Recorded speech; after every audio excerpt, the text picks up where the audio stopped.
Сәлем достар, сіздермен осындай лимоннан жасалатын лимонды печеньенің рецептісімен бөліскім келеді. Жасап көріңіздер, шығыны аз әрі дәмді болып шығады. Менің каналыма тіркеліп, жақындарыңызбен, достарыңызбен бөлісуді ұмытпаңыздар. Міндетті түрде жасап көріңіздер, дәмі ерекше, дәмді болып шығатын печеньелер. Бізге бір жұмыртқа керек болады, 50 грамм шамамен үлкендеу аласыздар. 120 грамм шекер керек болады. Венчикпен осылай былғап аламыз. Енді шекерді бір еруі ондай қажет емес. Былғап алсаңыздар болады. Сухой ингредиенттерді салып жасай бересіздер. Қатты өте капризный емес. Бөлме температурасындағы тұрған сары майымыз саламыз, 80 грамм. Венчикпен былғап алдым мен.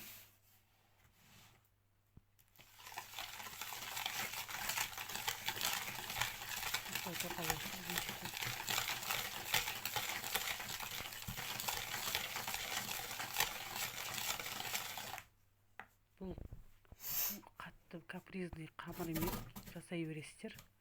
Бір лимон керек болады. Лимонды кішкентай майда жағымен осылай түркіден сыртын қабығын алып шығамыз. Цедрасы дейді ғой, сырты. Осылай түркіден өткіземіз, салай береміз шетінен.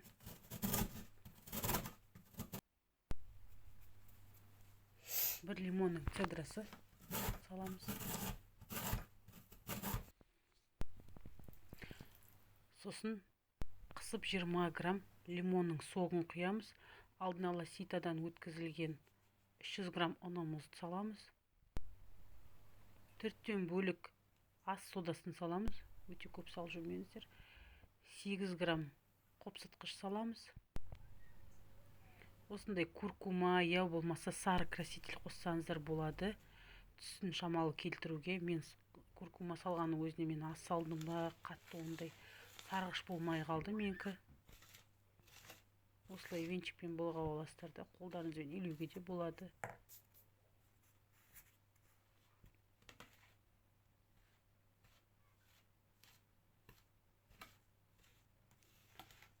Осылай илеп болған соң 2-3 сағат холодильникке, я болмаса бір түн холодильникке қоя берсеңіздер болады. Негізі мен бірақ қойған жоқпын, сразу жасадым. Осылай қолымызбен илеп алдым ары қаратай.